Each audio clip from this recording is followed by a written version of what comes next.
Bismillah Rahman Rahim. Welcome again, guys. Welcome back to another video lecture by Kami Microbiologist. Today in this video lecture, we are going to talk about cytotoxic T cell or cytotoxic T lymphocyte. In the previous video lecture, we talked about types of T cells, and in types of T cell, we just briefly introduce each cell a little bit. Okay, and we talked the function of each cell and what are their job inside the immune system. And after that, then we talked about helper T cell, their types, their function inside the immune system in detail. If you missed these two video lecture, so it is very important for you because you need to understand the basics about the T cell, which I already explained, and you also need to understand the helper T cell, which are also very important. So go back to my channel and first of all watch these two video lecture. Once you get idea about that, so then the cytotoxic T cell will be very easy for you. So in this video we are going to talk about the cytotoxic T cell, so stay tuned and keep watching.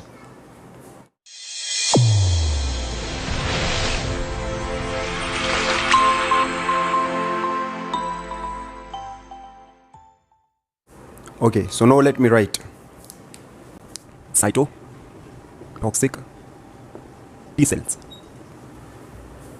We also called it cytotoxic T lymphocyte. Now what are the cytotoxic T cells? First of all, I'm going to a little bit explain the summary about the cytotoxic T cells, that what's going on during inside the immune system when the cytotoxic T cell are involved.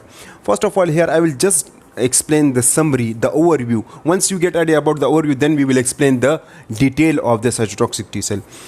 Normally what happen inside our body when the microbes get internalized, let's suppose the viruses are get internalized, then they contact with a cell. Let's suppose in this case they will interact with this kinds of cell, as you can see. This is any part of the body cell. Okay, so let's suppose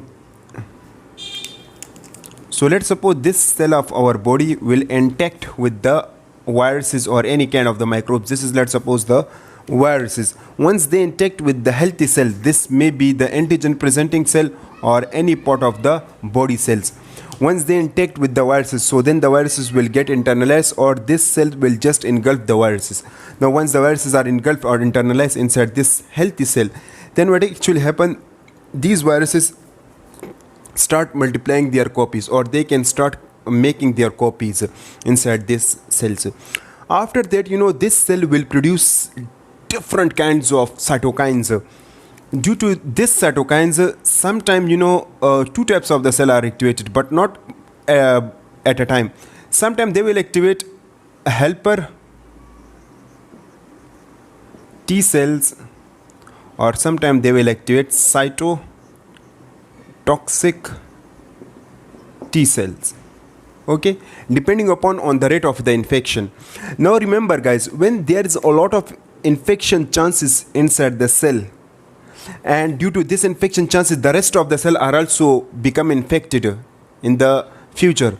So what happened, they directly secrete a kind of cytokine, due to which directly cytotoxic T cell are activated, and they directly kill this one cell without thinking anything.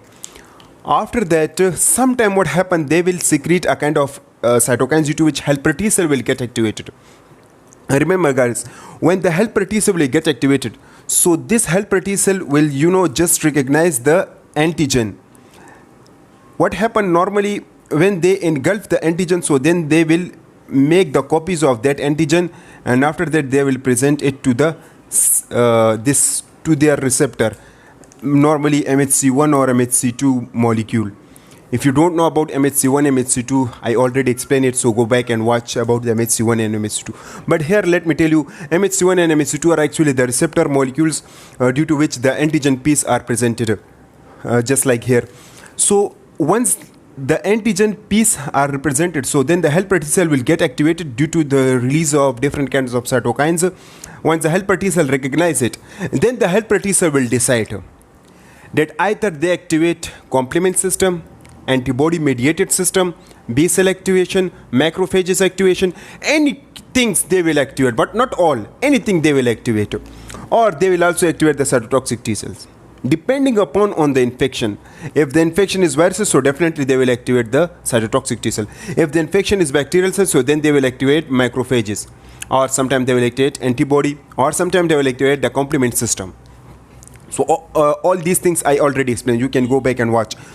Now, so here I am just telling you that the cytotoxic T cell are activated by two way, either directly or indirectly, but depending upon on the infection rate. If the infection rate is high, so then directly cytotoxic T cell will be activated. If the infection rate is low, so then the helper T cell will first activate, and then they will activate. After that, then they will decide to activate either cytotoxic T cell or any kind of the body immuno cells. Okay, so this is the logic behind that. And after that, once, let's suppose the cytotoxic T cells are once activated, okay, let's suppose so this is the receptor of cytotoxic T cell, okay, and let's suppose this is the cytotoxic T cell. Once it will get activated, so then what happened, this cytotoxic T cell, let's suppose the helper T cell will get activated. The helper T cell then activate the cytotoxic T cell. Let's suppose this is the cytotoxic T cell. Cytotoxic T cell will reach here. First of all, this helper T cell, this is actually naive helper T cell. Naive helper T cell once recognize that one antigen, so then it will be converted into mature helper T cell. After that, then they will secrete interleukin, due to which the cytotoxic T cell will get activated, as you can see. Or sometimes they will secrete a kind of interleukin, due to which memory T cells are formed. So let's suppose this is the memory T cells are formed, which can store the information and will be used for the future. But I will explain the memory T cell in much more detail in my next video lecture, which is the cytotoxic T cell. So once the cytotoxic T cell are activated, so then the process are under the control. Means they will prevent this one cell for the means they prevent this one cell to prevent the spreading of the viruses, due to which the other cell may be also infected. So they will just control that one phenomena. Now how? Because in this case they have a kinds of granules. Each granules are filled with perforins and granzyme. So perforin and granzyme are actually the kinds of toxin that will cause the death of the infected cell. This is a little bit introduction and a brief introduction, or the idea or the summary about the cytotoxic T cell, that how it will get activated, how they perform their function, and each and everything. Now let us explain it in much more detail. Let's explain their structure, cytokines which are released from it, toxin which are released from it, their activation, structure, everything in detail. Normally what we have we have, let's suppose this is the normal cell inside our body.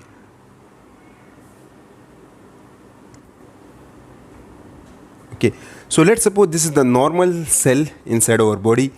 You can say this is maybe the antigen presenting cell, or you can say any body cells.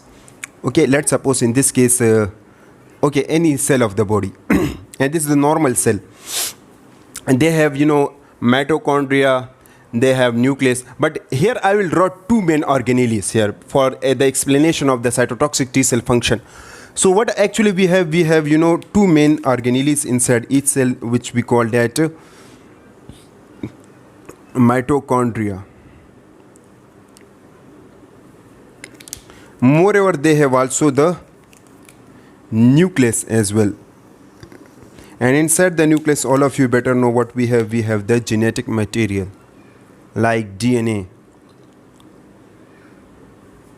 Okay, so this is the normal cell. Okay, inside the normal cell what we have also the MHC molecule, which will be generated at that time when it become infected. So after that, this MHC will be generated. So this is MHC molecule, normally MHC1 molecule, let's suppose.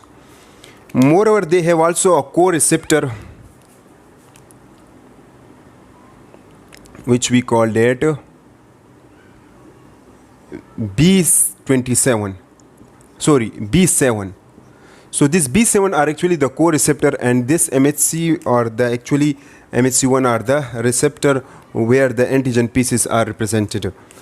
On the other hand, what we have the cytotoxic T cell. Let me draw with this red color.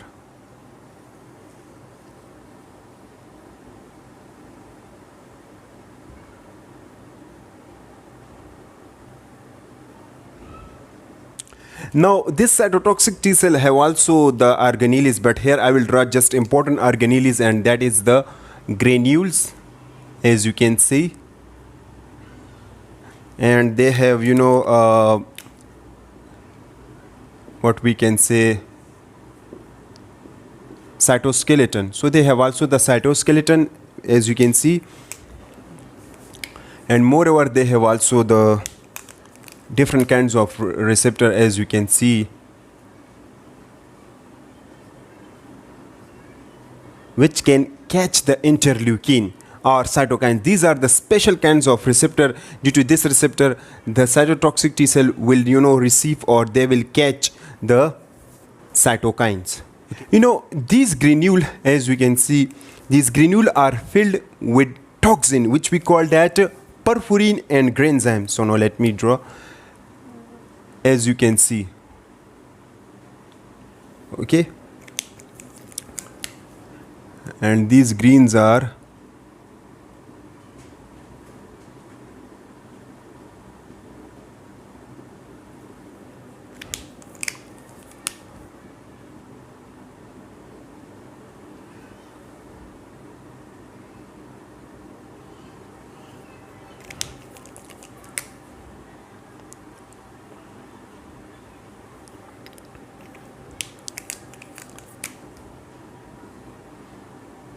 you know, these are the granules, and these granules are filled with granzyme and perforin. So let's suppose these green one, as you can see, these are what? These are the granzymes. Granzymes. And these red one are the perforins. Perforins. Moreover, these blue lines, as you can see in the granules, these are the surglycine.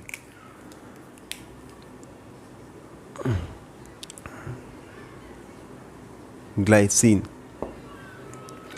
Let me a little bit explain the function of each. This surglycine actually, you know, separate these two granules from each other, as you can see.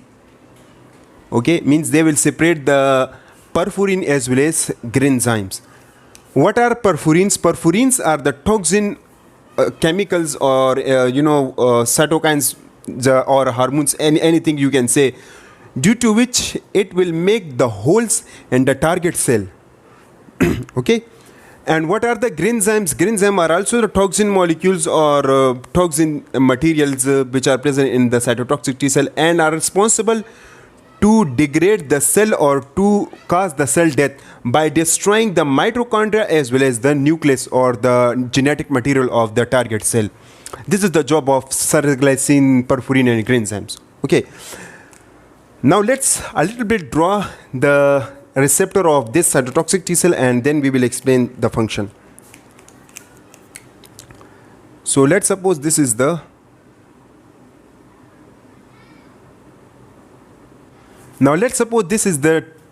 cytotoxic T cell receptor. Okay, TCR means cytotoxic T cell receptor. I also explained the T cell receptor as well. You can go back and watch about the T cell receptor in detail. Now let's suppose this is the cytotoxic T cell receptor, and moreover with this cytotoxic T cell there is also another co-receptor molecule which we call that CD8 or CD28. Let's suppose that will recognize this B7. So this is CD28 or CD8. That's why the name is CD8 T cell. So this is actually CD8 T cell. So this is all about the structure of cytotoxic T cell. Okay. Now how it will get activated? This is just the structure of cytotoxic T cell and normal cell, and then now let's talk about their activation, that how it will get activated. When this cell, this target cell, let's suppose any part of the body cell, antigen presenting cell or any normal cell, when it interact with microbes, in this case let's suppose when it interact with viruses, and when it get internalized inside this cell, then what happen, the cell will make or the cell will degrade it, means the cell will make their copies, or sometimes these viruses will internalize and they will secrete their genetic material. Once they secrete their genetic material, then this genetic material are used to make the copy of the same viruses.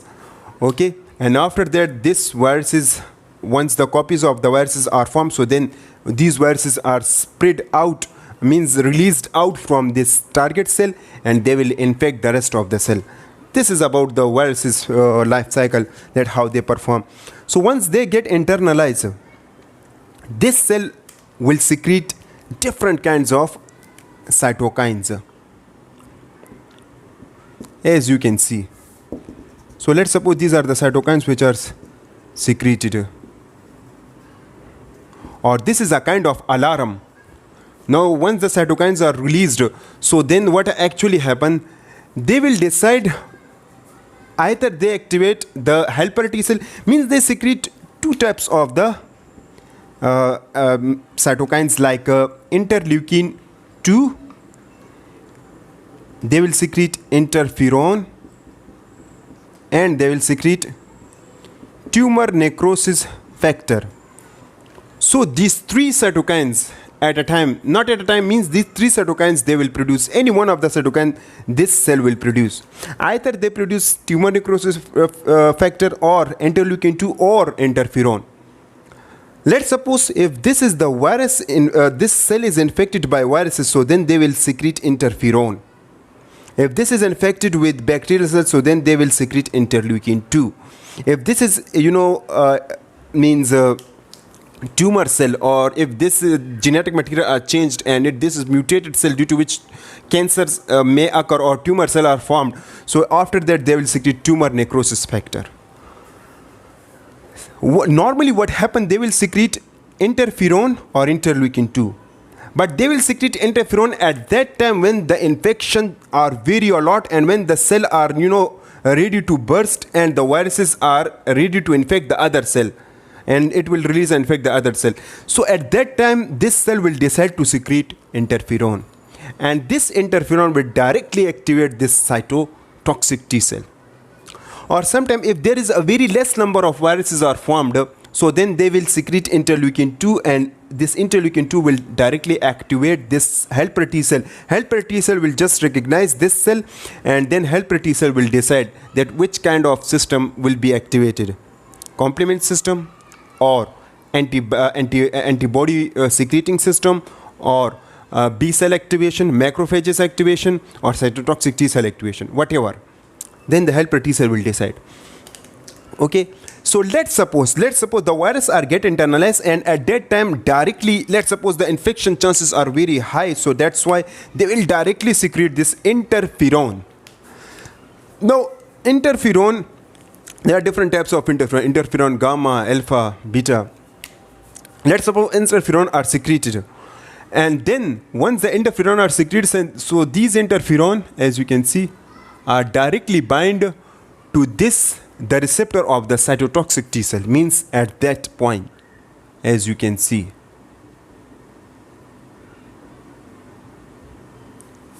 So once the interferon are bound to the cytotoxic T cell, so after that what happen, the cytotoxic T cell will be shifted and transferred to this infected cell.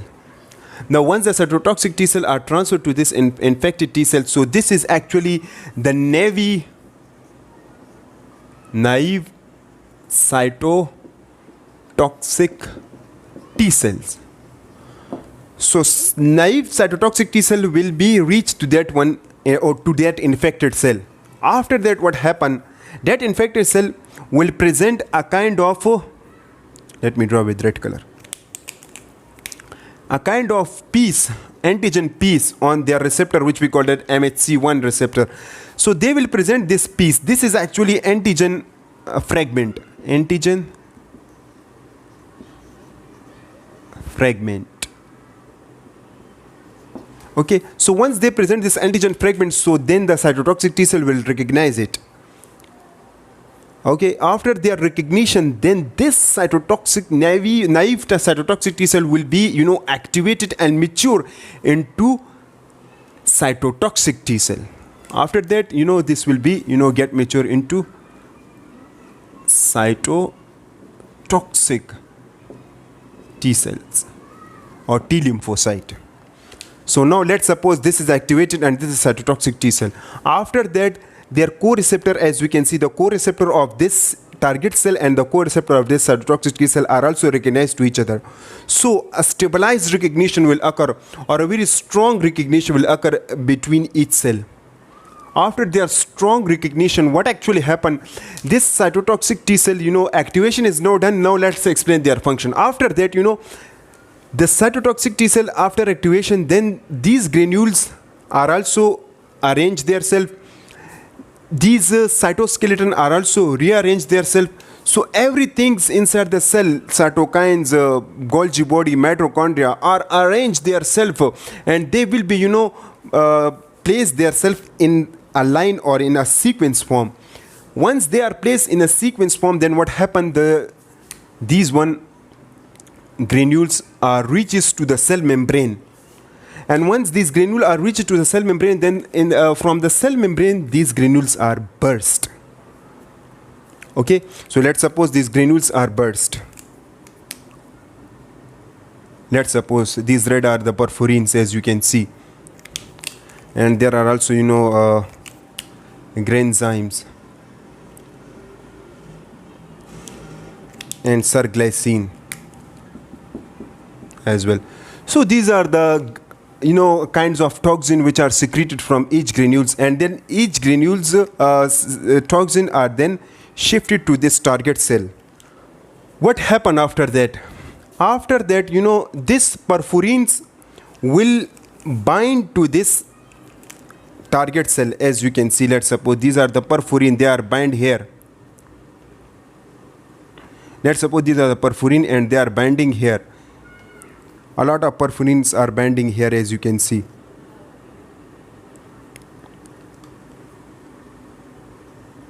Okay, now once the perforin are binded here by the help of this sarglycine, first of all, sarglycine are binded here, due to which it will give support to the perforins that bind for the supporting of the perforin binding. Once the perforin are binded, so then the perforin will make the holes, as you can see. So inside the target cell the holes are created, or on the target cell the holes are created. So once the holes are created, then what happen? These granzyme, as you can see, these granzyme are get internalized. Now these are the granzyme which get internalized through these holes. Now once the granzymes are get internalized, so then what happen? They will cause the cell death by two pathway. Either they will cause the cell death by, either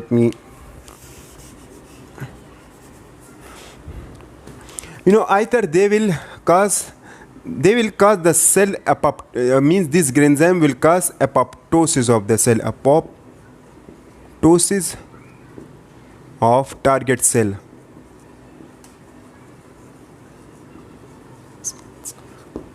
Normally by two way, but there are three way, but let's explain two way. The first is the mitochondrial apoptotic pathway. The second is nucleic acid degradative pathway. This is the short form. Okay, nucleic acid degradative pathway or mitochondrial apoptotic pathway. These two pathways will cause the cell death by the help of these granzymes.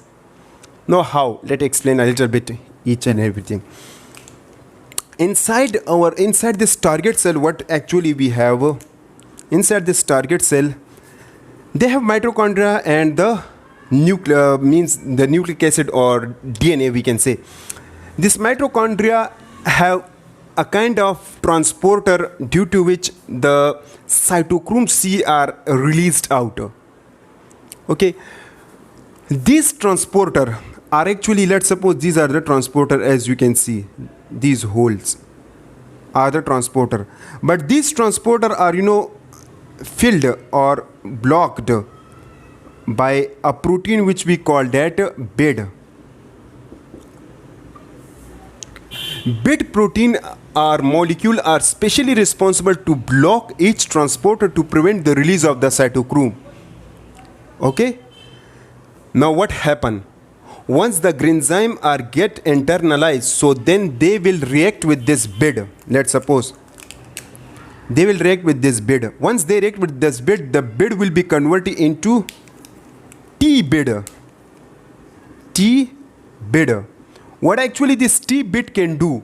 This T-BID will, break the transporter, or they will, remove the transporter or make the holes inside the mitochondrial membrane, due to which the mitochondrial membrane permeability will be increased. Now once the mitochondrial permeability are increased, so then a lot of cytochromes are released. These are the cytochromes. A lot of cytochromes are released. So remember guys, when the cytochromes are released, so then they ultimately kill the cell, or the cell will be die. Programmed cell death, which we call it apoptosis. This is the first way of the cell killing by this cytotoxic T cell with the help of granzymes. The next is the nucleic acid degradative pathway. What happen? This granzymes once get internalized, so then they will activate a kind of apoptotic protein which we call that procaspase 3. This procaspase 3 are actually a kind of apoptotic protein. But before their explanation, let's explain a little bit about the nucleus. What actually inside the nucleus. We have a kind of molecule which we call that CAD. What is CAD? CAD is the caspase activated DNase.